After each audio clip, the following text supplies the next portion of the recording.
listening to the Nerdy Reads podcast, a hipster goblin media production. Hey, what is up, friends? Welcome to the Nerdy Reads podcast. Here we are. We're back. This is the final leg of Carl's Doomsday scenario. Today, we're talking 20 through 25 and the epilogue. So we're going to talk through all of that stuff. If you have not gotten there yet, we've talked about all the other chapters in the previous two videos. So we're glad you're here. We're glad that you guys have been hanging out and supporting the channel. Make sure to like and subscribe. But without further ado, let's go ahead and get started. Robert, where are we at? So previously, Carl survived the whole night circus ordeal. He struck a deal with the producers of SAC Entertainment, as he's supposed to help Signet later in the crawl. So I'm looking forward to seeing how that progresses the more we read these books. He saves Donut, of course. She's got plot armor. We knew she wasn't going anywhere. And then they find themselves in the Skyfowl settlement on another quest where they're trying to figure out what's going on with all these dead prostitutes, essentially.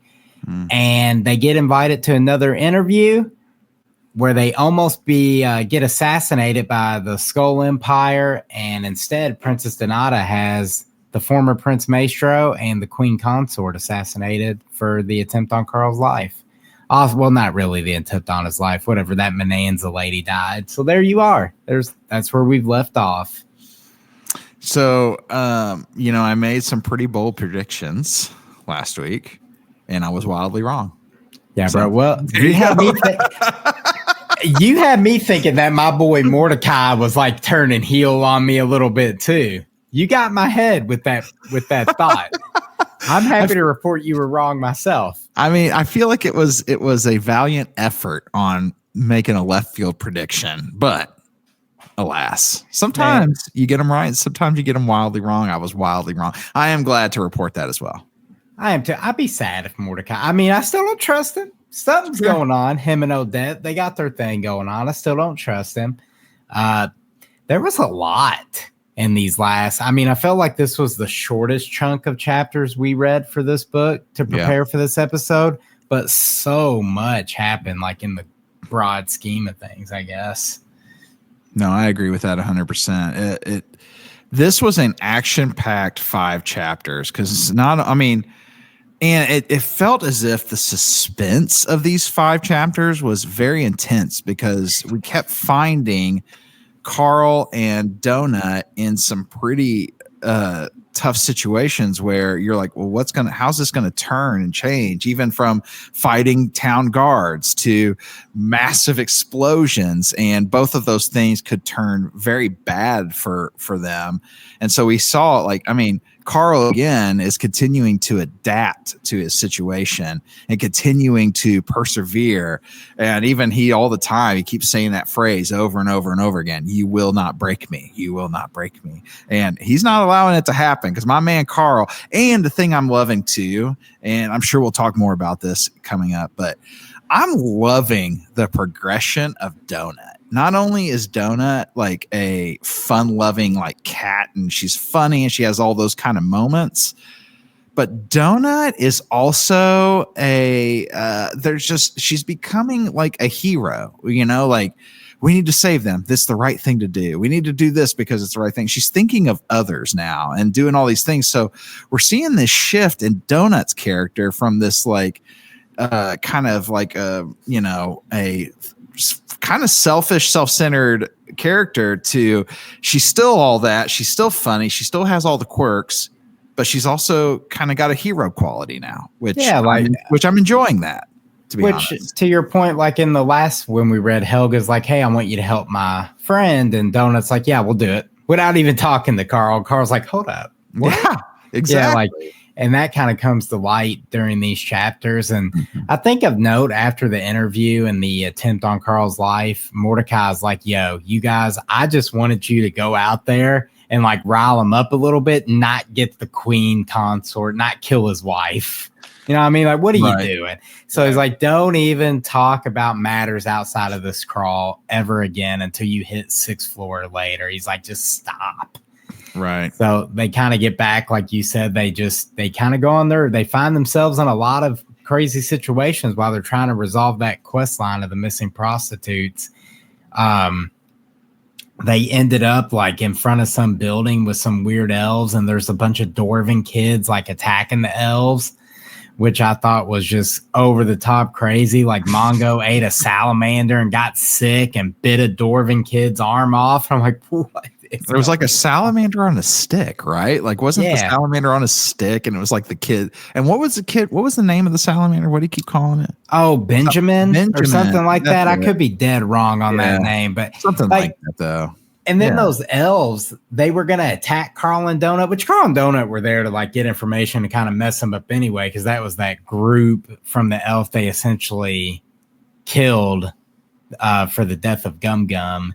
Right. And that elf, they were all considering Donut to be the Antichrist because of that little wooden anklet she was wearing. I loved it. But that whole scene, man, is just why I love this book. Like the over-the-top humor, just the crazy scenario like that. The little dwarven kid's mom comes out and starts beating an elf senseless, and she's pregnant. It's just so crazy, dude. And I loved it. All of it. Matt Denneman is now somebody I want to talk to. Yeah, dude, we need to get him on the show and interview him. I want to get inside that dude's head. I just want to hear what this dude has to say, because he's just so, I don't know, man. His mind, dude, how creative he is with all of this, and what you just talked about, pretty much all of that between like weird elves and dwarves with salamanders on sticks, and one of them's pregnant, and Mongo bites the arm off a dwarf, and they're fighting town guards, and they're fighting the even Beanie Babies is like all these things. All that comes into play all that happens in like 2 chapters, and it's just crazy wild. I feel like every chapter of this book is wild. Yeah, I think a couple things of note that I glossed over there. They were at that temple because of what the Skyfile lady. They get that information. It's a female that's flying off at night and bringing these women to this temple, and that's kind of where they progress that prostitute quest. Right. And then also during that fight, Carl and Donut accidentally got the aggro of the town guards, so now they can't walk around town in the day because the guards just want to kill them on sight. Which is vastly different. The little item note they have can't even get them out of this trouble that they're in. Yeah, and they're no match for the guards. Carl did an attack and barely damaged them, and he's like, "Yeah, we messed up." So they do eventually run into Hecla's friend Katia. I probably butchered that name. Right. But they meet up with her, and she's kind of like a tank, and she joins the party. And, Donut's doing his thing. But then the best part about all that, while they're waiting for night to go, they're watching the recap shows, which I love. I love every one of those. I like this one because Lucy Amar's on there like, oh, yeah, I'm going to kill Carl and Donut. And Donut's like, when did I ever antagonize her? And they showed the footage of Donut on a drunken rant.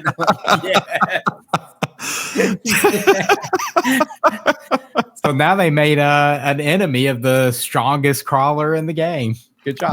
I love Donut's hatred for Cocker Spaniels is pretty hilarious, by the way, because I love all dogs, but I think that's hilarious.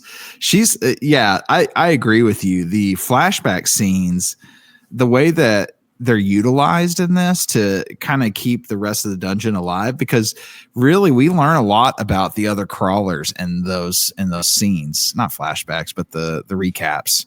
And we learn so much about like different things, like even the races that other crawlers picked and the powers in which those other crawlers have. We learn a whole lot about these other crawlers in those recaps. And I think that it's kind of cool because in a short period of time, you learn this whole other background of things that are happening, even though you are locked in on Carl and Donut's perspective and their side of what's happening in the crawl. Pretty awesome stuff. There's awesome like world building, character development, everything going. Everything I would personally want out of a novel is here. This is like deep, intricate, layered. Like my girl Agatha ain't been in this book once. I'm still curious about her. Like that's something from book 1. I'm going to keep going on like that little breadcrumb I'm following.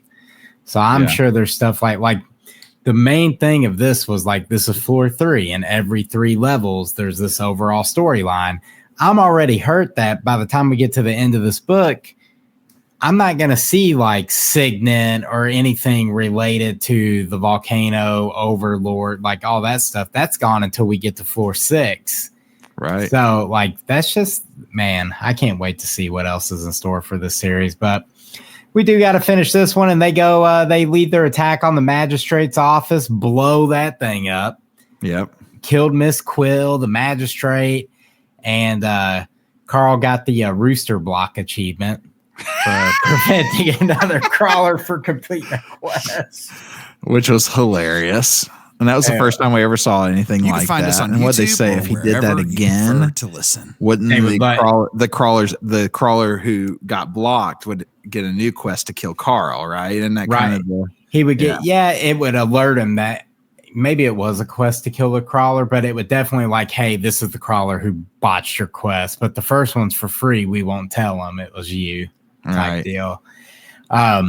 So that was pretty cool. But bro, when they blew up Miss Quill and the magistrate, but the quest was still active, like they hadn't finished it, I started feeding into your little Mordecai theory. I was like, hold on, bro. My dude that saw the future. It is Mordecai. But the quest actually was like, no, the leader, the person who masterminded it is dead, but you need to solve everything for it to be complete. And it ended up being Miss Quill, the Beanie Baby loving Skyfowl was a monster. She was. Yeah, dude. Who would have saw that coming? Not me. Not me. I just thought for sure it was the magistrate guy. Like, I just thought it was one of those on the nose, like, this is the guy they lined up to do it, and it's going to be him. I didn't expect it to be his secretary, essentially. So, I mean, it's kind of like if you collect Beanie Babies, bro, you should, that's an innocent hobby, Like, come on, bro. And there was no coincidence either. She had like that Beanie Baby of the armor man on the black horse. It was in a special carrier. And I knew when he picked that up, that was going to be significant later, which it proved to be. But outside of that, they ran into another crawler who joined their party, Daniel Batista too. And or I don't know, he didn't join the party. He joined like their chat group. Yeah, he's in a chat group. Yeah. Donut was like, nah, I don't want him to join the party. I have to think about my image. He looks like a reject Thundercat. I'm like, yeah. Because he was like some tiger race or something, dude. So good. The name all kept making me think of Dave Bautista, which I just kept going to my mind. Isn't that a wrestler or something? It is, and he's a Drax from Guardians of the Galaxy. That's it, yeah. Dude, the cool part about this book, like that Batista guy, it all goes back to the beginning of this. Well, he's the one they blocked his quest. He was the quest person, wasn't it? Yeah. They blocked his quest, but he was also like the crawlers Carl and Donut found dead at the beginning of the book, and they looted all the stuff off of. It was his family. Yeah, it was his cousins. Like, yeah. And he told him, like, hey, I appreciate you for telling me the truth about my family. I'm going to help you out later. Let's exchange chat boxes. And then he kind of rolls out. But I like that scene and everything going on there. Like, just another crawler. I like meeting more crawlers and seeing how, because eventually, like, the goal is, I assume, these guys, only one person can win this. Like, no one's ever made it to 416. But if only one person can win, like, Daniel Batista and Carl got to throw hands at some point. Well, I think that, okay, and if you're listening to this and you are a Carl, Dungeon Crawl Carl expert, you can tell us if we're wrong. If I remember correctly, can't they make a decision on different floors, right? You're right. So they can, and so multiple crawlers could survive potentially, but there can only be one person that gets through floor 18 is what I'm understanding. You're right. Yeah. Okay. Cause that makes sense to me. So they could help each other and it not be super detrimental. You're right, dude. I just went straight to violence. That's it.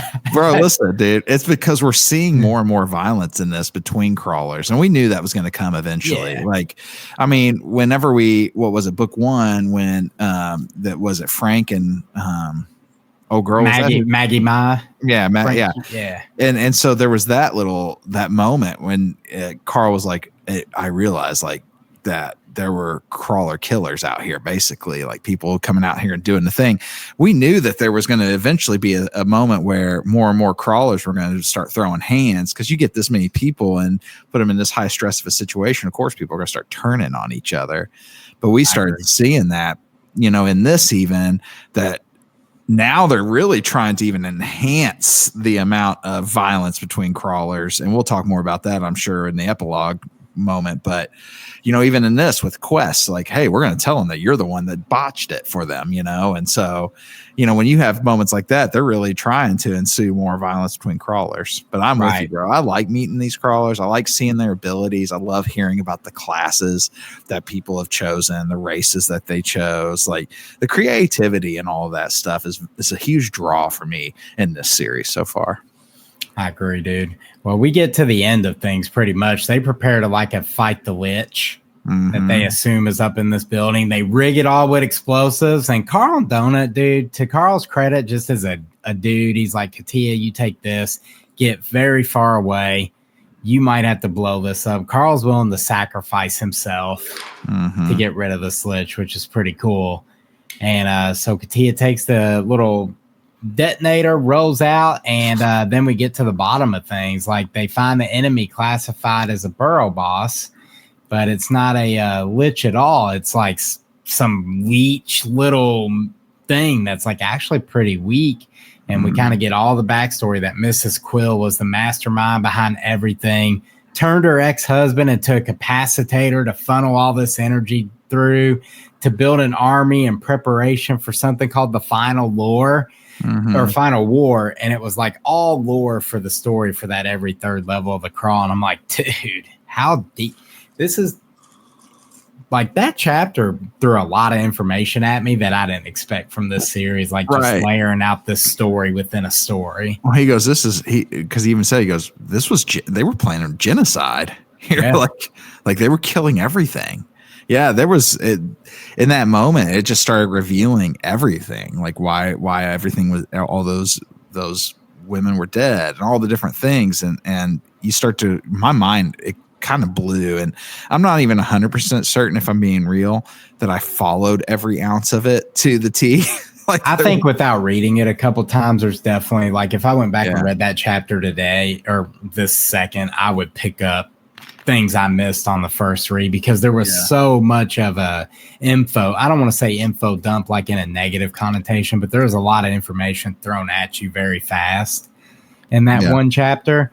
But essentially, like, they finish the quest and they get like the quest complete and they jump up like a bunch of levels. But then they have like the AI goes off. Like, the AI is mad that the quest got completed. And they're like, you have 7 minutes to make it to a safe room, or you and all the crawlers in this radius are blown to bits. And dude, that was it was crazy. Carl and Donut made like that heroic sacrifice.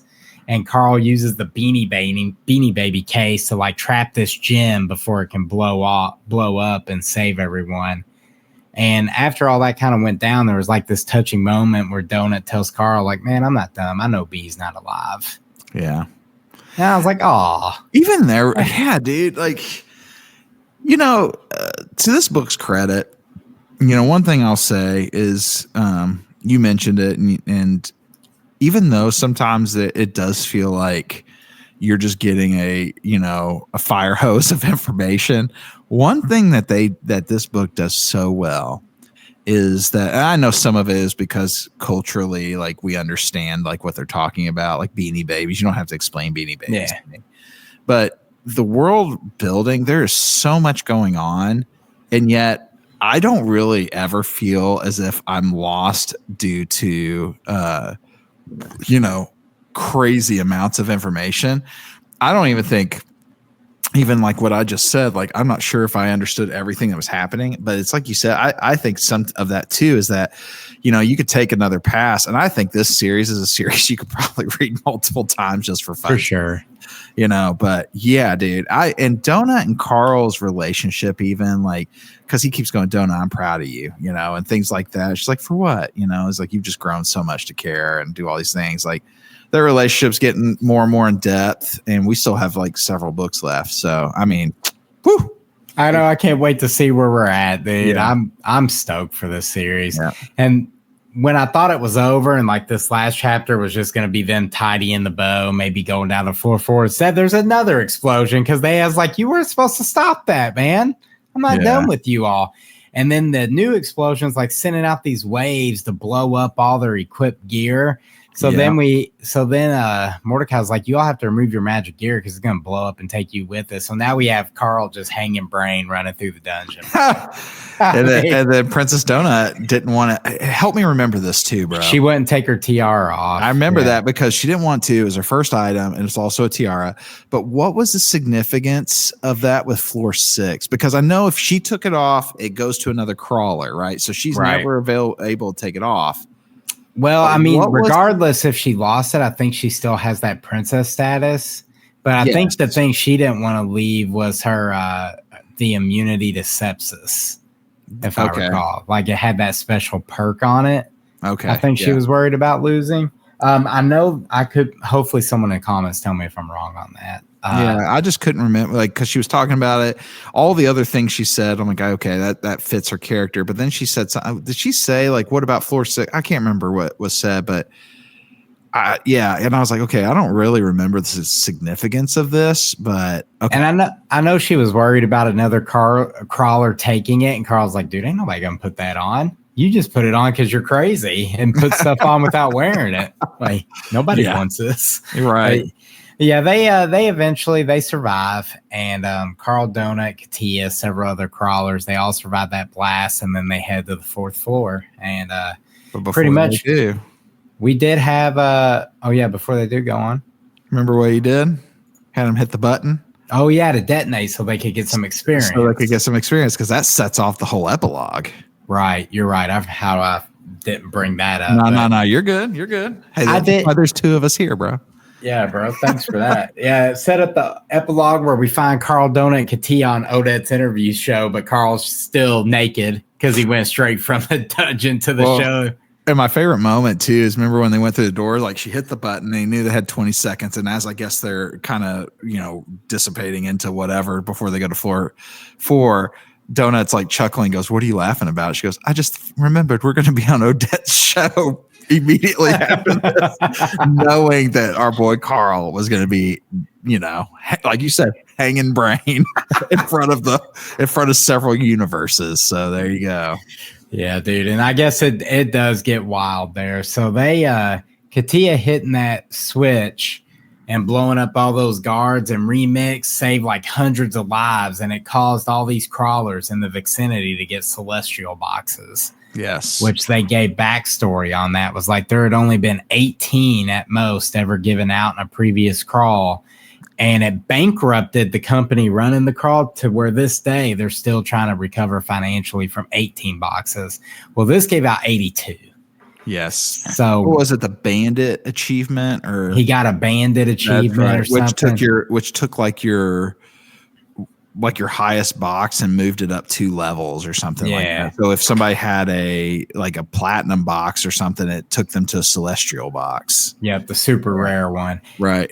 Yeah, so Carl and Donut see another crawler get a celestial box, and I guess because he opened it, he actually got to keep the robe they talked about. But Boring Company went in and was like, I guess once per contest, they get to veto an event that happened, and they vetoed that magical bomb from happening. So all the other celestial boxes are gone. They get no loot from it, much to Donut's dismay. Yeah.